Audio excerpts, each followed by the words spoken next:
ठीक है, देखिए बाबू है ना, फिर से अध्याय 1। अध्याय कितना है? 1। हम लोग पढ़ रहे थे स्थिति एवं विस्तार, स्थिति एवं विस्तार, स्थिति एवं विस्तार। क्लियर है? चैप्टर का नाम है स्थिति एवं विस्तार। सबसे पहले भूगोल का परिभाषा लिखाया गया था।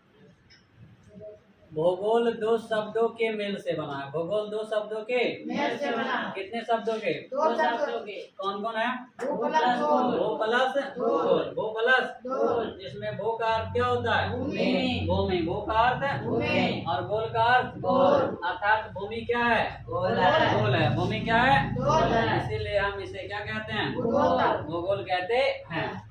कहता है भूगोल दो शब्दों के मेल से बना है। भूगोल दो शब्दों के मेल से बना। भू प्लस गोल, जिसमें भू का अर्थ भूमि होता है, भू का अर्थ भूमि होता है और गोल का अर्थ गोल। गोल होता है। अर्थात भूमि गोल है, अर्थात भूमि गोल है। इसीलिए हम इसे भूगोल कहते है। ये रहा हमारा भूमि। कैसा है? भूमि गोल है। भूमि कैसा है? गोल है। गोल है, इसीलिए हम इसे भूगोल कहते हैं। भूगोल को इंग्लिश में क्या कहते हैं? भूगोल का ज्योग्राफी। ज्योग्राफी। क्या कहते हैं? ज्योग्राफी। भूगोल को इंग्लिश में कहते हैं ज्योग्राफी। हो गया? ज्योग्राफी। ज्योग्राफी कितने शब्दों से बना है? दो शब्दों से। जियो प्लस ग्राफी। ग्राफी। जियो प्लस ग्राफी।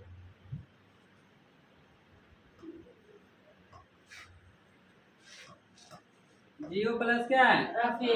ग्राफी। जियो प्लस ग्राफी। जियो प्लस ग्राफी। जियो का अर्थ पृथ्वी।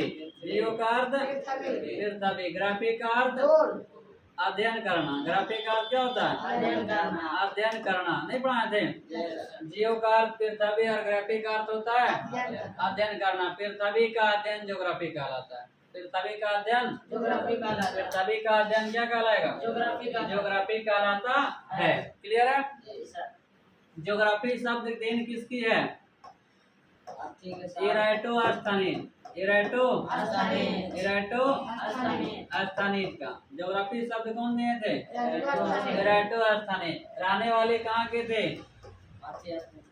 यूनान के। कहाँ के? एराटोस्थनीज कहाँ के? यूनान के। क्लियर है? ज्योग्राफी दो शब्दों के मेल से बना है। जियो प्लस ग्राफी। जियो प्लस जियो का अर्थ पृथ्वी। जियो का अर्थ पृथ्वी। ग्राफी का अर्थ अध्ययन करना। ग्राफी का अर्थ अध्ययन करना। पृथ्वी का अध्ययन ज्योग्राफी कहलाता है। पृथ्वी का अध्ययन ज्योग्राफी कहलाता। ज्योग्राफी शब्द किसकी देन है? एराटोस्थनीज कहाँ के रहने वाले थे? यूनान के। कहाँ के? क्लियर हो गया? भूगोल का परिभाषा पूछेगा, बता देगा? कैसे बताएगा? भूगोल दो शब्द से बना होता है। भू प्लस गोल। भू का अर्थ भूमि और गोल का अर्थ गोल। अर्थात भूमि क्या है? गोल है। इसीलिए इसे हम भूगोल कहते हैं। क्लियर है? भूगोल शब्द की उत्पत्ति कहाँ से हुई है? यूनान से। कहाँ से? अरे ज्योग्राफी शब्द जो है कहाँ से आया? यूनान से। उत्पत्ति करता कौन? एराटोस्थनीज। कौन है?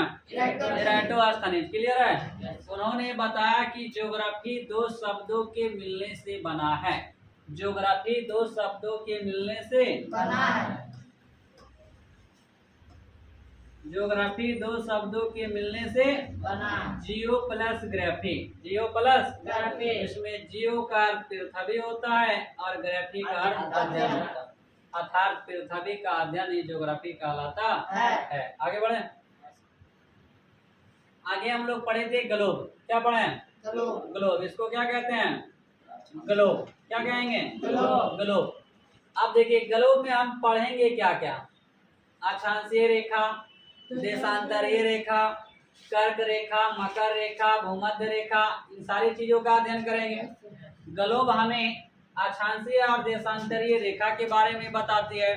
ग्लोब हमें महाद्वीपों के बारे में बताती है।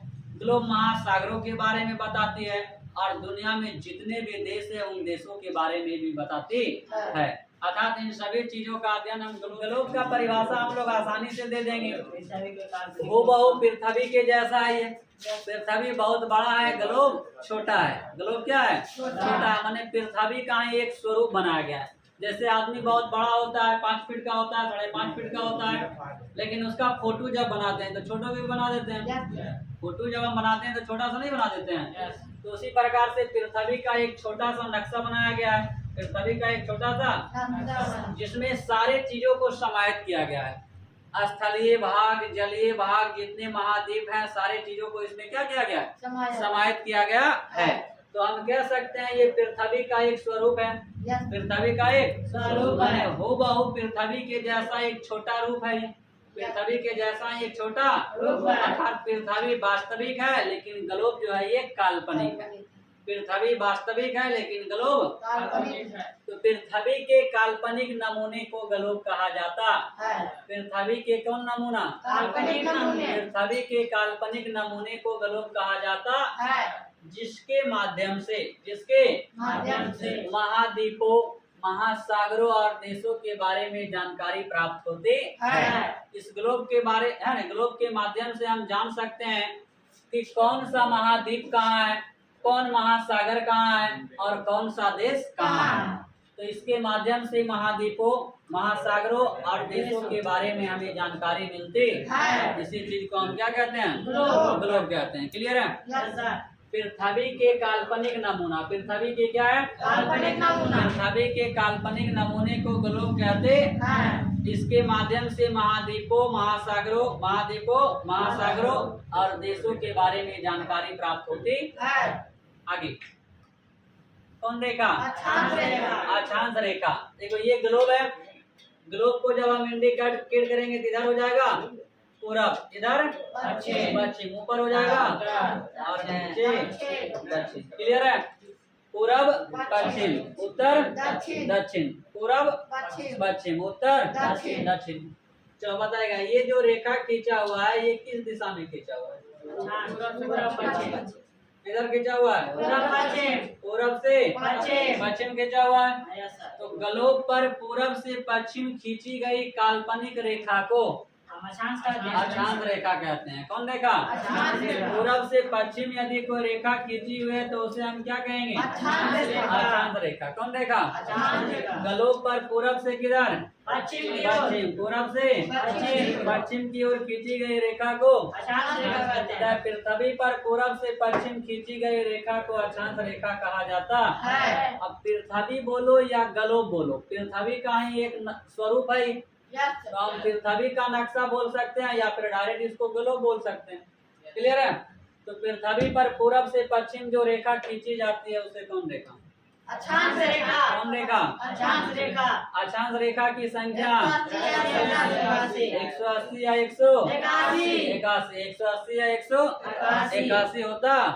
180 81 अगर पूछे कैसे होता है तो ये तो बता देंगे आप लोग, क्योंकि पृथ्वी के बीचों बीच एक रेखा होती है जिसे हम भूमध्य रेखा या विषुवत रेखा कहते हैं, और ये रेखा भी पूरब से पश्चिम ही होती है।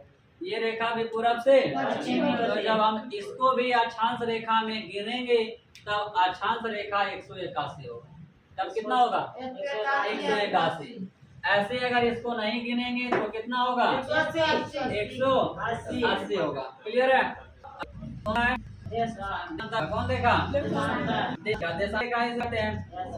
ये बताइए किधर हुआ है? उत्तर से दक्षिण। तो पृथ्वी पर उत्तर से दक्षिण, पृथ्वी पर उत्तर से दक्षिण खींची गई रेखा को अक्षांश कौन रेखा? देशांतर रेखा। समझ में आ रहा है?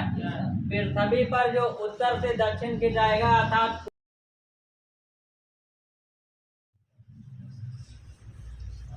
चले देखिए, पृथ्वी के काल्पनिक नमूने को क्या कहेंगे? ग्लोब। पृथ्वी के काल्पनिक नमूने को ग्लोब के माध्यम से हमें महाद्वीपों की जानकारी, महासागरों की जानकारी और देशों की जानकारी मिलती है।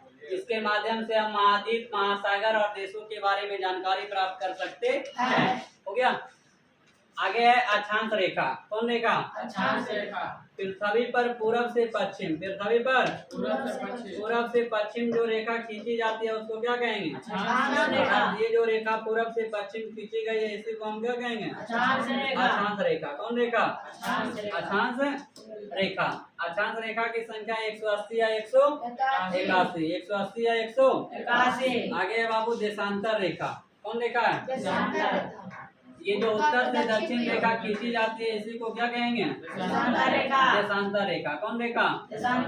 पृथ्वी पर उत्तर से दक्षिण खींची गई रेखा को देशांतर रेखा। और ये सारी रेखाएं जो होती है वो काल्पनिक होती है, मतलब ऐसा अनुमान लगाया जाता है कि खींचा गया। पृथ्वी पर आप खोजिएगा तो आपको दिखेगा नहीं, ये दिखेगा नहीं। क्लियर है? इस रेखा को इसलिए खींचा गया है ताकि किसी देश का अक्षांशीय और देशांतरीय विस्तार की जानकारी मिले। अक्षांशीय और देशांतरीय विस्तार की जानकारी। चलिए, देशांतर रेखा की संख्या कितना? 360। कई गो? 360। अक्षांश रेखा 180 है, इसका दोगुना हो जाता है कितना? 360। कौन रेखा? देशांतर रेखा। आगे, पृथ्वी अपने अक्ष पर झुकी हुई है कितना? 23.5 डिग्री झुकी हुई है। पृथ्वी जो है अपने अक्ष पर कितना? 23.5 डिग्री झुकी है। इसीलिए ग्लोब का जो स्टैंड होता है उस साइड में होता है ना, ताकि ये दिखे कि 23.5 डिग्री क्या है? झुकी हुई है। 23.5 डिग्री झुकी हुई है। क्लियर है? आगे कौन रेखा? विषुवत रेखा या भूमध्य रेखा? विषुवत रेखा या तथा पृथ्वी के बीचों बीच खींची गई रेखा कौन रेखा? हाँ, विषुवत रेखा या भूमध्य रेखा। अरे, पृथ्वी के बीचों बीच पूरब से पश्चिम अगर रेखा खिंचाएगा तो कौन रेखा हो? विषुवत रेखा। ये हो गया पृथ्वी। ये क्या है? पृथ्वी है ना।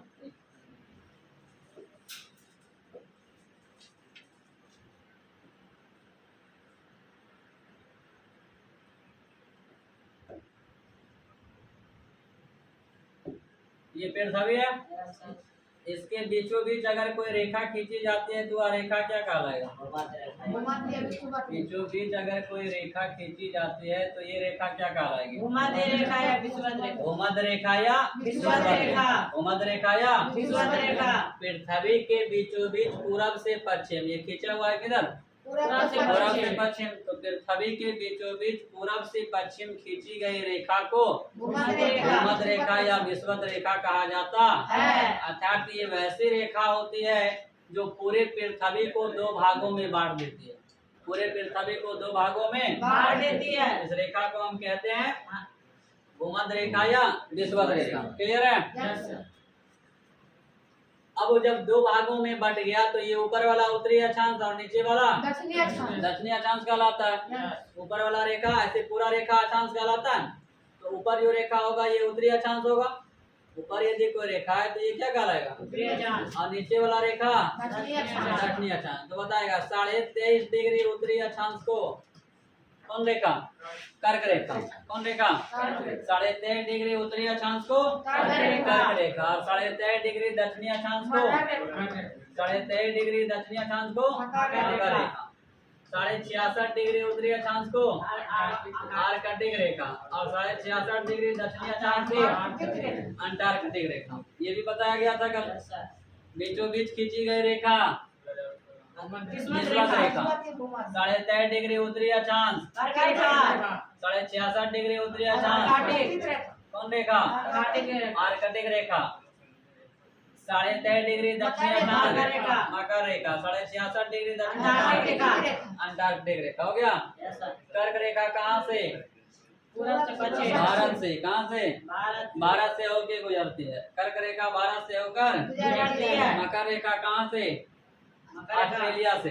मकर रेखा ऑस्ट्रेलिया से होकर गुजरती है। क्लियर है? कर्क रेखा भारत के बीचों बीच से और मकर रेखा ऑस्ट्रेलिया से होकर गुजरती है। देखिएगा, विषुवत रेखा पर सूर्य की किरणें सीधी पड़ती है। ये जो विषुवत रेखा है यहाँ पे सूर्य की किरणें कैसे पड़ती है? सीधी पड़ती है। इसलिए यहाँ सालों भर गर्मी होता है। सालों भर क्या होता है? गर्मी होता है। तो बता, एक क्षेत्र और ये क्षेत्र, दोनों क्षेत्र में क्या पड़ेगा? गर्मी पड़ेगा। वहाँ जो भी देश रहेंगे वहाँ सालों भर क्या आएगा? गर्मी होगा। सालों भर गर्मी होगा। क्लियर है? जबकि मकर रेखा और कर्क रेखा, मकर रेखा और कर्क रेखा वाला भाग में ठंडा गर्मी दोनों होता है। ठंडा गर्मी दोनों होता है। और इसके नीचे वाला भाग में केवल ठंडा और इधर भी केवल ठंडा। ऊपर वाला उत्तरी ध्रुव और नीचे वाला सबसे ज्यादा ठंडा अगर पूछे तो उत्तरी और दक्षिणी ध्रुव पर। उत्तरी और दक्षिणी ध्रुव। सबसे ज्यादा गर्मी विषुवत रेखा पर। सबसे ज्यादा गर्मी विषुवत रेखा। कर्क रेखा वाला जो क्षेत्र होता है इसमें ठंडा गर्मी दोनों रहता। ठंडा गर्मी दोनों रहता। मकर रेखा पर भी ठंडा गर्मी दोनों रहता। दोनों होगा। क्लियर है? Yes, sir. समझ में आ रहा है नहीं आ रहा है? अब बताएगा यहाँ पर ठंडा गर्मी दोनों काहे आएगा और यहाँ गर्मी काहे रहेगा केवल, Yes, sir. यही है ना? विषुवत रेखा से गुजरती है तो अब देखिएगा तुमको बताया थे कि सूर्य कहाँ कहाँ जाता है, कर्क रेखा से मकर रेखा। सूर्य कर्क रेखा से कहाँ, मकर रेखा पर चलता है। सूर्य जो है कर्क रेखा से मकर रेखा इतना दूर चलेगा ही, समझ में आ रहा है? तो सूर्य जब कर्क रेखा पर होगा तो ये वाला क्षेत्र क्या होगा, गर्म होगा, लेकिन ये वाला ठंडा होगा। ये दोनों हमेशा गर्म रहेगा क्योंकि विषुवत रेखा के निकट है, विषुवत रेखा के निकट है। बात समझ में आ रहा है? यहाँ जब सूर्य होगा तो ये गर्म होगा, ये गर्म होगा, ये भी गर्म होगा, लेकिन ये वाला क्षेत्र वह ठंडा होगा। लेकिन जैसे जैसे सूर्य यहाँ आ जाएगा तो अब ये वाला क्या हो जाएगा, गर्म हो जाएगा, लेकिन ये वाला ठंडा हो जाएगा। ये दोनों हमेशा गर्म रहेगा, ये जो वाला हमेशा, क्योंकि विषुवत रेखा पर कभी ठंडा नहीं होता है। क्लियर है? तो देखो यहाँ ठंडा गर्मी दोनों आया कि नहीं, यहाँ ठंडा गर्मी दोनों, यहाँ गरम, यहाँ गरम, यहाँ ठंडा, ऊपर वाला में ठंडा हो गया। कर दिया ठंडा गरम तो लोग। Yes, sir. सबसे ऊपर ठंडा, उसके बाद ठंडा गरम, उसके बाद गरम, उसके बाद गरम, फिर ठंडा गरम, इसको ठंडा ठंडा बोला। लेकिन इसको ज्योग्राफी में कैसे बोलेंगे, तो हिंदी में तो ठंडा गरम कर दिया, तो ज्योग्राफी में क्या बोलेंगे उसको बताए देना। ठंडा को भूगोल भाषा में बोला जाता है शीत, ज्योग्राफी की भाषा में शीत। और क्षेत्र, ठंडा क्षेत्र होगा तो क्षेत्र को कहेंगे कटिबंध। क्षेत्र को क्या बोलेंगे, कटिबंध। ठंडा को बोल दिया शीत, गरम को की बोलेगा, उष्ण। गरम को और क्षेत्र को कटिबंध। फिर यो है, यो उष्ण हो जाएगा। ये क्या होगा, ठंडा गरम दोनों है तो शीत उष्ण और प्लस उष्ण मिलेगा तो क्या होगा, शीतोष्ण। अरे कटे दोनों मिलके क्या हो जाएगा, शीतोष्ण। और क्षेत्र को कहेंगे कटिबंध, क्षेत्र को कहेंगे कटिबंध। बात समझ में आ रहा है? तो सबसे ऊपर वाला शीत कटिबंध, सबसे ऊपर वाला शीत कटिबंध, जरा में ठंडा गर्मी दोनों है। देखो कौन कटिबंध, शीतोष्ण कटिबंध। ठंडा गर्मी दोनों है तो शीतोष्ण कटिबंध, केवल गर्मी है तो उष्ण कटिबंध। फिर यहाँ केवल गर्मी है, ये हो जाएगा उष्ण कटिबंध, लेकिन ये वाला होगा शीतोष्ण, क्या होगा, शीतोष्ण। क्या होगा, कस के बोलो क्या होगा, शीतोष्ण कटिबंध। क्लियर है? और नीचे वाला केवल ठंडा है तो क्या होगा, शीत, नीचे वाला केवल ठंडा है तो क्या होगा वो, शीत कटिबंध। अब तुम लोग बता देगा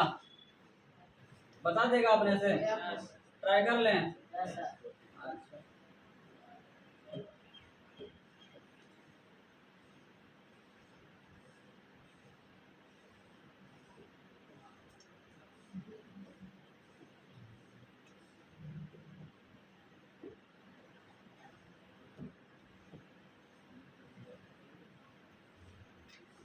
ये ग्लोब है, क्या है, ग्लोब है। ये हो गया हमारा पूरा ये पश्चिम, ऊपर वाला उत्तर, नीचे वाला दक्षिण। दक्षिण हो गया।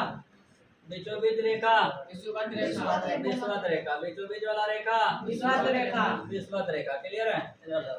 बीचों बीच वाला रेखा हो जाएगा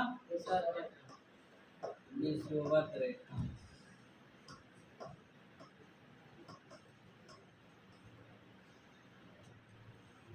कर्क 23.5 डिग्री उत्तरी अक्षांश, कर्क रेखा, 23.5 डिग्री मकर दक्षिण रेखा। अक्षांश, मकर रेखा। ये हमारा हो गया मकर रेखा, ये हो जाएगा कर्क रेखा। क्लियर है? बताएगा ये वाला रेखा 66.5 डिग्री, 66.5 डिग्री आर्कटिक रेखा। नीचे वाला होगा अंटार्कटिक रेखा।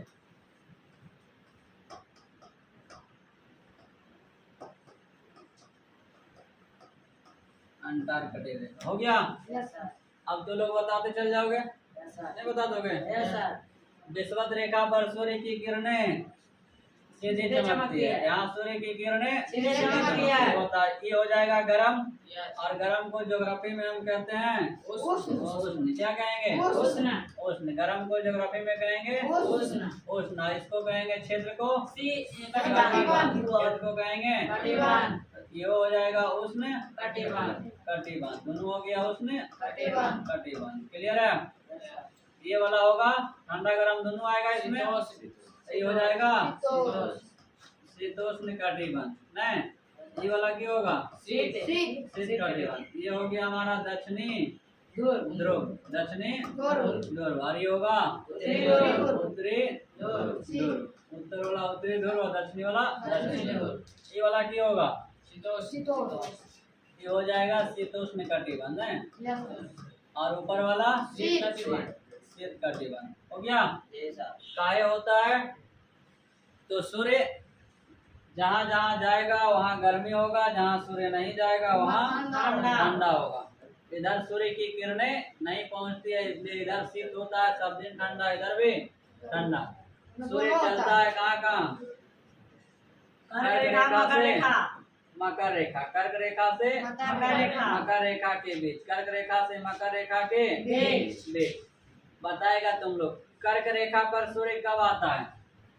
भारत में सबसे ज्यादा गर्मी कौन महीना में? जून। जून में। भारत में सबसे ज्यादा गर्मी जून में 21 जून को। Yes. 21 जून को सूर्य रहता है कौन रेखा पर? कर्क रेखा पर। 21 जून को सूर्य रहता है कर्क रेखा पर। बताएगा मकर रेखा पर कब आएगा सूर्य?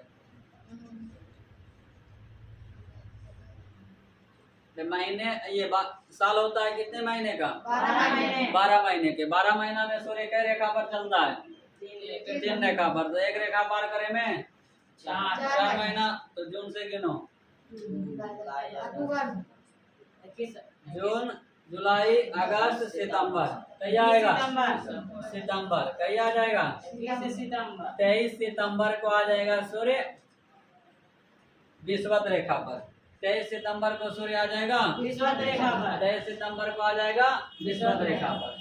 अब बताएगा फिर सूर्य आगे बढ़ेगा तो बताओ कर ये मकर रेखा पर कहीं आएगा? अब गिनो। सितंबर के बाद 4 महीना फिर आगे बढ़ाओ।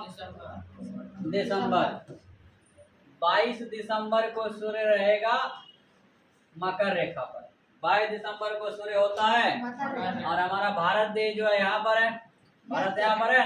तो देखिएगा 22 दिसंबर को जब सूर्य यहाँ रहेगा तो ये वाला एरिया में तो गर्मी रहेगा, ये गर्म ही रहेगा। दोनों उष्ण है, माने दक्षिण भारत में तो गर्मी रहेगा और यहाँ से यानी उत्तर भारत हमारा हो जाता है कर्क रेखा के ऊपर। समझ रहा है? तो बताओ उन्हें सूर्य की किरण दिसंबर में पहुंचेगा, इसलिए दिसंबर जनवरी इधर बिताता है सूर्य। जनवरी में धीरे धीरे बढ़ने लगता है, फरवरी में यहाँ ऊपर जाएगा। अब यहाँ से ऊपर जाएगा तो दिसंबर जनवरी 2 महीना एकदम कड़कड़ा के ठंडा पड़ चुका, सागरों कुहासा वहासा लगल रहता है। समझ रहा है? क्योंकि 22 दिसंबर को सूर्य कहाँ चलाता है? मकर रेखा पर, माने भारत से बहुत दूर आ जाता है, भारत से बहुत दूर आ जाता है। क्लियर है? फिर सूर्य धीरे धीरे जाएगा, धीरे जाएगा। फरवरी में देखो कम ठंडा नहीं हो जाता है, मार्च में और कम हो जाएगा, मार्च में सूर्य आ जाएगा फिर यहाँ। अब बताओ अवरी विषुवत रेखा पर सूर्य कहीं आ जाएगा? दिसंबर में है कर्क, ये दिसंबर में मकर रेखा पर है, अवरी विषुवत रेखा पर कहीं आ जाएगा? मार्च में। कहिया 22 दिसंबर को सूर्य था कहाँ? मकर रेखा पर। 22 दिसंबर को सूर्य था मकर रेखा पर। 22 मार्च को सूर्य चला जाएगा विषुवत रेखा पर। 22 मार्च को सूर्य चला जाएगा 22 दिसंबर मकर रेखा, 22 मार्च विषुवत रेखा। अवरी ऊपर जाएगा वहाँ तो कहिया पहुँचेगा? ऊपर जाएगा कहिया पहुँचेगा? 21 जून को चल गया कहाँ? कर्क रेखा पर। और फिर होने से लौट के आता है 23 सितंबर को विषुवत रेखा पर। 23 सितंबर को विषुवत रेखा पर। एक बार गया एक बार आया। विषुवत रेखा पर सूर्य 2 बार आता है, विषुवत रेखा पर सूर्य 2 बार आता है। एक बार 22 मार्च को। तो यहाँ से हम लेके चलेंगे, जल्दी याद हो जाएगा। अब बताएगा तो लोग 22 दिसंबर को मकर रेखा और 22 मार्च को विषुवत रेखा। फिर 2 गो डेट आ गया 22 वाला, अबरी आ गया 21 जून को भारत में, अबरी दोबारा आएगा तो 23 सितंबर को विषुवत रेखा पर। क्लियर है? कोई दिक्कत है ना? तो देखिएगा जब सूर्य यहाँ रहेगा तो ये गर्म रहेगा, तो ये हो जाएगा उष्ण, और जब सूर्य यहाँ आएगा तो ठंडा हो जाएगा, तो हो जाएगा शीत, और दोनों मिला के बन जाएगा शीतोष्ण। नहीं बन जाएगा? ये वो वाला वही हाल हो जाएगा, ये भी शीतोष्ण हो जाएगा, ठंडा गर्म दोनों हो जाएगा। सारा बात समझ में आया कि नहीं? Yes sir. बताएगा 0 डिग्री पर जो रेखा पूरब से पश्चिम कट रहा है, विषुवत रेखा। पूरब से पश्चिम की ओर जा रहा है, कौन रेखा? विषुवत रेखा। 23.5 डिग्री उत्तर वाला, कर्क रेखा। 23.5 डिग्री दक्षिण वाला, मकर रेखा। 66.5 डिग्री उत्तर वाला और 66.5 डिग्री दक्षिण वाला। चलिए सबसे ऊपर वाला बिंदु उत्तरी ध्रुव, सबसे ऊपर वाला बिंदु को और सबसे नीचे वाला बिंदु दक्षिणी ध्रुव। हो गया? और बुलाएगा? हाँ सर। नहीं सब कॉपी में बनवा दिए थे। Yes sir. चलिए आगे। विषुवत रेखा पर सूर्य, विषुवत रेखा पर सूर्य जो है कैसे चमकता है? सीधी। सीधी। विषुवत रेखा पर सूर्य का की जो किरण होता है वो सीधी पड़ती है, जिसके कारण यहाँ सालों भर गर्मी है। क्लियर है? Yes sir. केरल राज्य, केरल राज्य भारत का दक्षिणी राज्य है। केरल जो है भारत का कौन राज्य? दक्षिणी राज्य है। फोटो में दिखाए थे। केरल जो है भारत का कौन राज्य है? दक्षिणी राज्य है। देखो केरल कैसा राज्य है? दक्षिणी राज्य है, भारत के दक्षिण में है। भारत के केरल, तो केरल जो है विषुवत रेखा से काफी निकट है, विषुवत रेखा से काफी इसलिए यहाँ भी सब दिन क्या होगा? गर्मी पड़ती है, वो भी अधिक गर्मी, क्योंकि विषुवत रेखा के नजदीक है। आपको बताया गया था कि अगर पुंज में आग लगा हुआ है तो जैसे जैसे हम पुंज के नजदीक जाएंगे वैसे वैसे हमें गर्मी ज्यादा लगेगा। तो विषुवत रेखा पर बहुत ज्यादा गर्मी पड़ता है। जो भी देश विषुवत रेखा पर आएंगे वहाँ की होगा गर्मी होगा। तो भारत का जो दक्षिणी राज्य है ये विषुवत रेखा से करीब है, इसलिए यहाँ गर्मी होता है। क्लियर है? जबकि कहता है कि जम्मू कश्मीर जो है विषुवत रेखा से अधिक दूर स्थित है। जम्मू कश्मीर विषुवत रेखा से काफी क्या है? दूर है। जम्मू कश्मीर विषुवत रेखा से काफी दूर है, इसलिए वहाँ सूर्य की किरणें जो होती है वो तिरछी पड़ती है, और वहाँ जो है गर्मी नहीं बल्कि क्या पड़ता है? ठंडा। सूर्य की किरणें तिरछी पड़ती है, इसलिए वहाँ गर्मी नहीं बल्कि ठंडा पड़ता है। बात समझ में आ गया? Yes sir. कर्क रेखा अभी पढ़ा रहे थे 23.5 डिग्री उत्तरी अक्षांश को कर्क रेखा, 23.5 डिग्री उत्तरी अक्षांश को कर्क रेखा कहाँ से गुजरती है? भारत के बीचों बीच से। कहाँ से? अर्थात झारखंड के राजधानी रांची से, झारखंड के राजधानी रांची के बीचों बीच से गुजरती है। इसके अलावा भारत के 8 राज्यों को स्पर्श करती है। इसके अलावा भारत के 8 राज्यों को तो लोग बताते जाएगा वो राज्य कौन है? मिजोरम। चलो पहला मिजोरम, और बोलो। मिजोरम, त्रिपुरा, मिजोरम, त्रिपुरा, गुजरात सर। गुजरात, पश्चिम बंगाल, पश्चिम बंगाल, राजस्थान, झारखंड, और बोलो मध्य प्रदेश,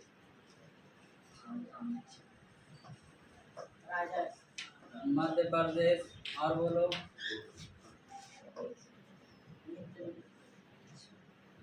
और बोलो क्या? और बोलो तुम लोग।